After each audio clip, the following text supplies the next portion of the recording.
Welcome back to the channel. Today, we're going to take the gasoline electric golf cart on a journey into the Kansas countryside to do a durability and fuel economy test. But that's not all. We have a bonus for you, and we'll also be taking the diesel electric Cushman Desperado out on the trail. The Desperado has no feelings. It feels no pain. Its sole purpose on this planet is to instill fear into every living creature. There's a fire that burns within its soul, and dark clouds surround this machine wherever it goes. Beware of the Desperado. So, the Desperado is the only diesel electric golf cart that has ever been built, and there's a reason there's only one of these machines in existence. Today, we'll find out if humanity is ready for a machine like this, or does it need to go back to hell from which it came. So if you're new to the channel, well, both of these golf carts are in fact electric, but neither one actually has batteries. Nope, they don't run on magic. Instead, we pitch the heavy and expensive lead-acid batteries and replace them with an engine that powers an alternator, and that's where we're getting the electricity that powers these contraptions. The club car has a 212cc 6.5 horsepower gasoline engine, and the Desperado has a 196cc 3 horsepower diesel engine. The goal of this video series is to get an electric golf cart back on the road without using batteries, and so far we've made great progress. Fast forward a bit and we have the club car loaded on the trailer. Now, my brother Duke is driving the minivan, and apparently he's going to leave without me. So we're taking the golf carts out of town, that way we can do our testing without interfering with local traffic. The road course we have lined up, well, it's a perfect square, and each side is exactly 1 mile long. So the plan is to drive the golf cart around this square 2.5 times for a total of 10 miles. Now, I don't want to waste time, so I'll be driving at full throttle with nearly 100% load on the engines. What we're looking for is to put a lot of stress on these machines and see if anything fails. Of course, we're also going to monitor their fuel efficiency, because despite the fact that these contraptions use an inefficient drive system, well, we've seen excellent fuel efficiency in the past. We've arrived at the intersection of BFE and nowhere. It's a beautiful day, and the temperature is hovering near 75 degrees Fahrenheit, with a slight breeze coming from the south. Let's go for a ride.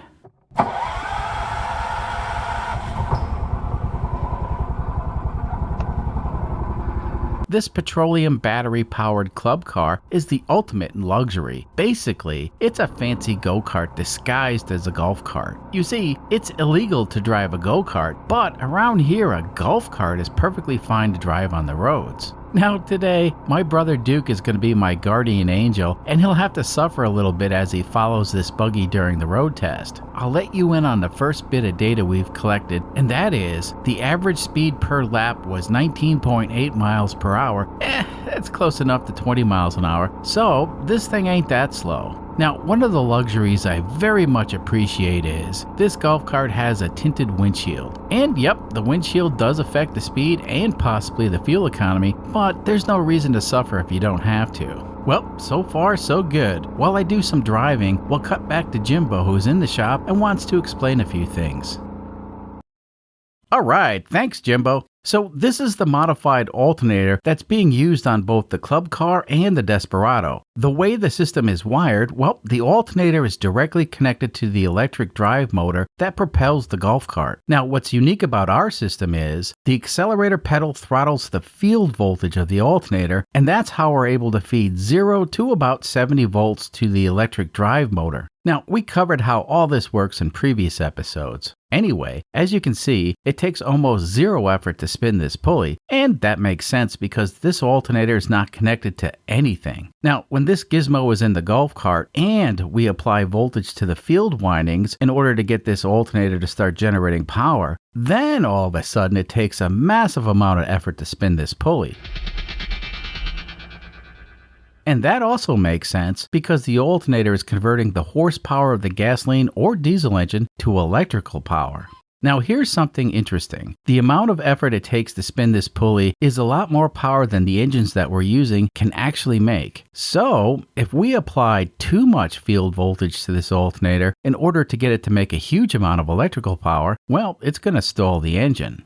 Now, when you factor in the losses, well, the 6.5 horsepower gasoline engine can make around 2,900 watts of electricity, and the 3 horsepower diesel engine can make only 1,300 watts. Now, the formula I'm using is this. This is the horsepower of the engine at 3,600 RPM, this is the standard conversion factor, and this is the efficiency factor. This formula, well, it's genuine science and it's based on the laws of thermodynamics. Unfortunately, there's no way we can violate the laws of thermodynamics. Now, if I could, well, I wouldn't be making YouTube videos. Instead, I would be living in a big old house and throwing massive parties with all the money I had. Meh.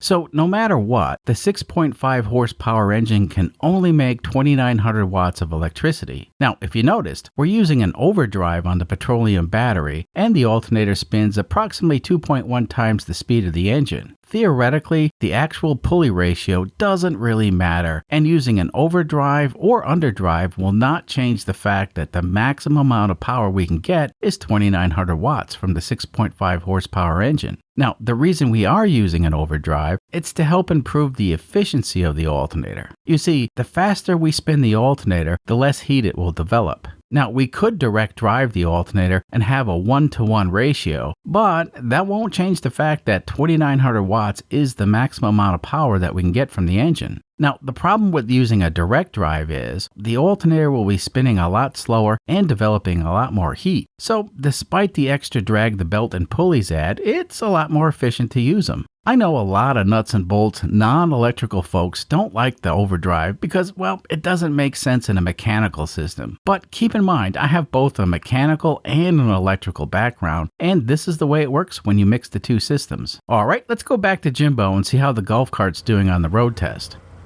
Thanks, Jimbo. Well, I'm having a blast driving this thing as fast as I can. So far, there's been no problems to report. Now, I did notice on this portion of the racetrack, the road surface is sandy and loosely packed. Plus, it goes slightly uphill. Now, the club cart does slow down a little bit, but not much. This actually makes me wonder how the diesel-powered Desperado will do. You see, the road surface is not ideal for a three-wheeled vehicle with half the horsepower this thing has. It'll definitely be interesting to see how the Desperado deals with this sandy section of the road. Now, here's another interesting thing. On this section of the road, I have a tailwind and the windshield is acting like a sail, and it's actually helping the golf cart out a little bit.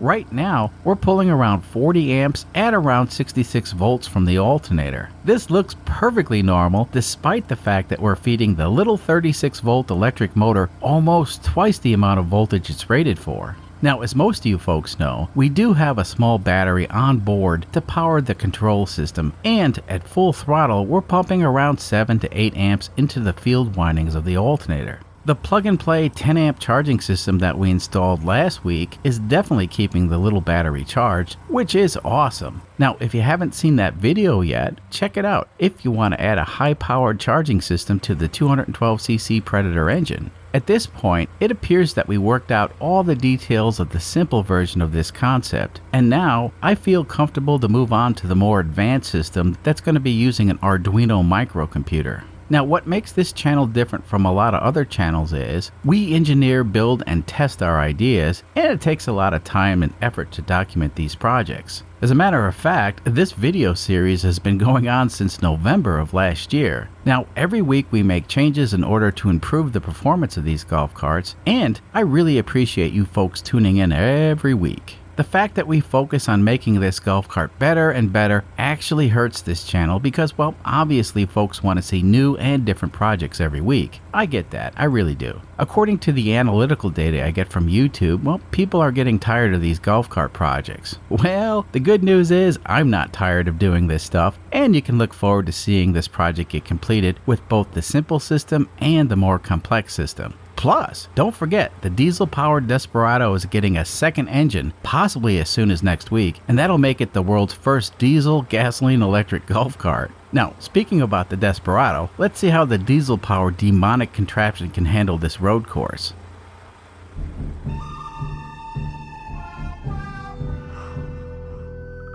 So off camera, we went ahead and dropped the club car off and picked up this thing. Now the real adventure begins. One of the changes that we made since the last time this machine appeared on the channel is, well, we added a side exit exhaust with a muffler of some sort. Now, the muffler actually works really well, but since this thing is powered by a diesel, the sound that the engine makes is a lot louder than the exhaust. So the muffler is pretty much pointless. But it does direct the exhaust away from the driver, which is awesome because this thing stinks.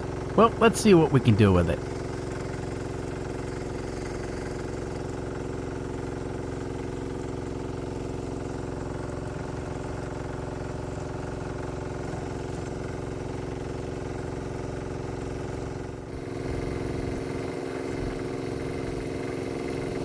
Now, this contraption only has half the power of the club car, so it's going to be interesting to see how it handles the soft part of the road course. Now, my brother Duke is following me in the minivan, and he told me that the smell this thing makes is unbearable, which is fine because it's not my problem, it's his. Now, another thing is, if he sees traffic coming up from behind, well, he's supposed to honk the horn so I can pull over and let the traffic pass. Well, it turns out this thing is so loud I can't hear his horn blasting away. So yeah, it's loud. But on a day like today, it was really nice to be out and about cruising the countryside in the one and only Cushman Desperado, even though this thing is loud and stinky. So the throttle on this thing is calibrated so it can be driven with the accelerator floored, which is the best way to drive as far as I'm concerned. Now, this thing can be driven slow if desired, but out here there's no reason to go slow.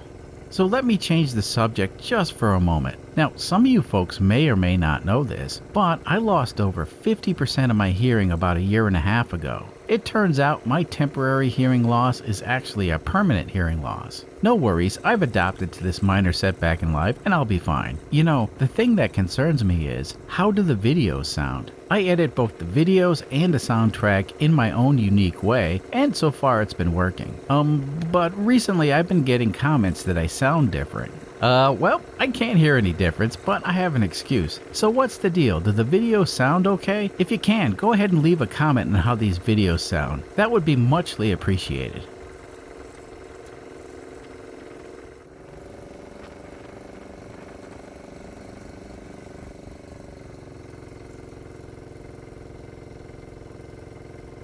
Alright, well, we just turned onto the section of road where we're gonna have some problems. This should be interesting. Now, the further I go up this road, well, the more difficult it is for the engine. Now, once the diesel engine starts to bog down, then it starts rolling coal and tries to power through the problem. Unfortunately, when the diesel starts to bog down, it changes the math for my formulas and it also changes the throttle calibration, which is not good. So the quick fix is to let off on the accelerator for a moment, and that allows the engine to pick up speed. And then I can mash the accelerator to the floor again. It seems like a cruel thing to do, but the Desperado has no feelings and it just wants to go forward. So let me turn up the volume so you can hear the engine struggle. Keep in mind, every time the engine bogs down, well, the Desperado is rolling coal from its side exit exhaust.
Yep, that engine's working hard, and it just keeps going. Not too shabby for a 3 horsepower diesel engine, that's for sure.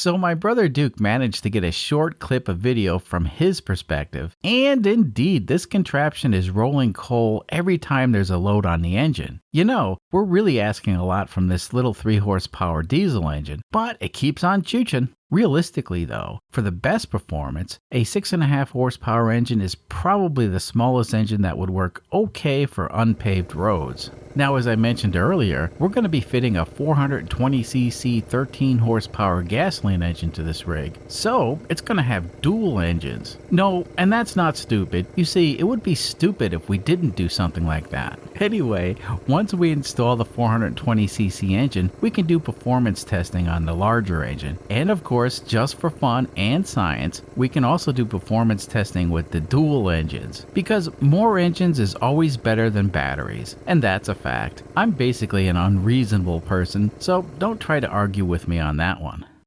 And we're done. That's 10 miles traveled at full throttle in a golf cart that's just not meant for this world. It was not the greatest experience, but it was better than walking. And it looks like I'll be walking back to the shop. Well, shucks. Well, both golf carts were able to complete the 10-mile journey into the Kansas countryside, and I'm happy to report there were 0 mechanical or electrical issues. So, apparently we did something right. The underpowered 3 horsepower diesel electric Cushman Desperado actually did extremely well, all things considered. It would appear that this contraption is unstoppable, which is kind of scary. Now, the fancy red gasoline electric golf cart was obviously a lot more comfortable, and it breezed through the road course without any drama. Well, to be fair, this nicer golf cart was built using all the data that we gathered when we did our original experiments on the Desperado. So even though the Desperado was a crude machine in every aspect, the data that we get from it allows us to perfect the petroleum battery concept. Now, under the seat of the Desperado is a low-cost air-cooled single-cylinder diesel engine that we picked up on Amazon just over a year ago. This engine has definitely been abused, but it still runs great and it starts on the first pull. Now, it's a noisy engine, but that's to be expected from a diesel. I actually love diesel engines, and I have to say this little guy has brass balls and it never gives up. Well done, sir. You know, the only thing that we're seeing is a bunch of road dust covering everything, but otherwise the engine looks fine. So how fuel efficient is the diesel engine when compared to the 212cc gasoline engine that previously occupied this space? Well, let's get into that right now.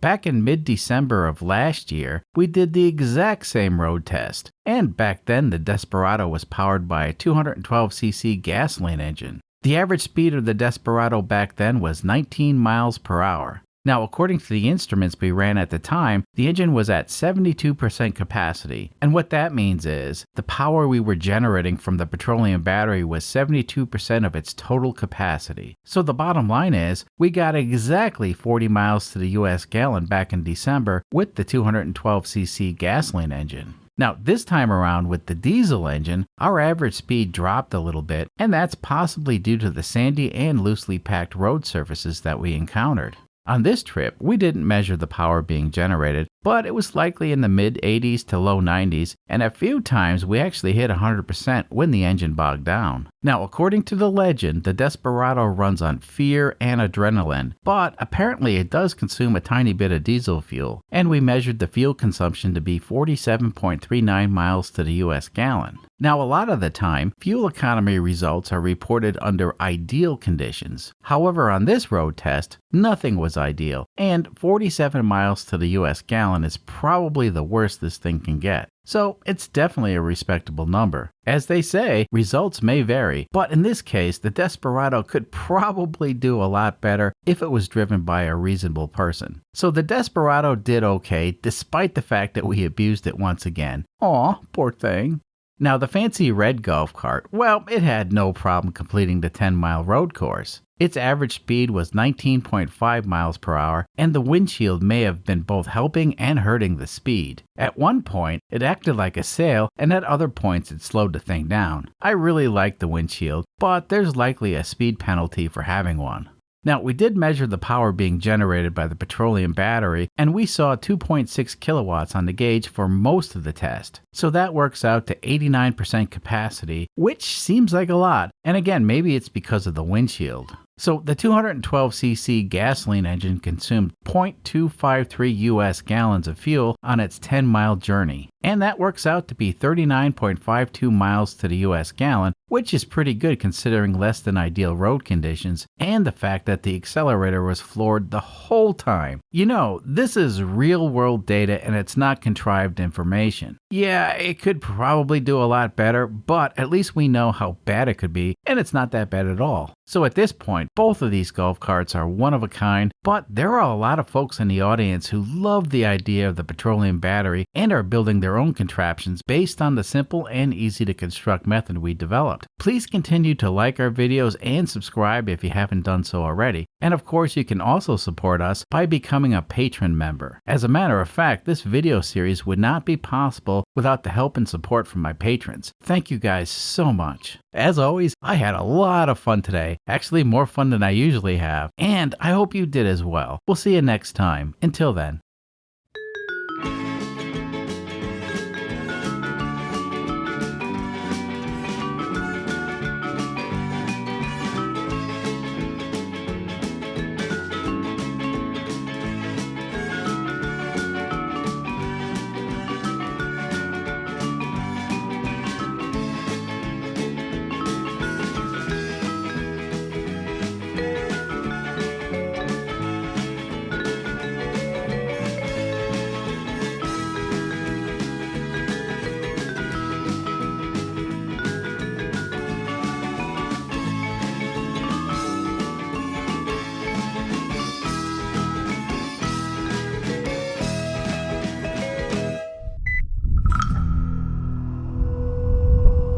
Beware of the desperado.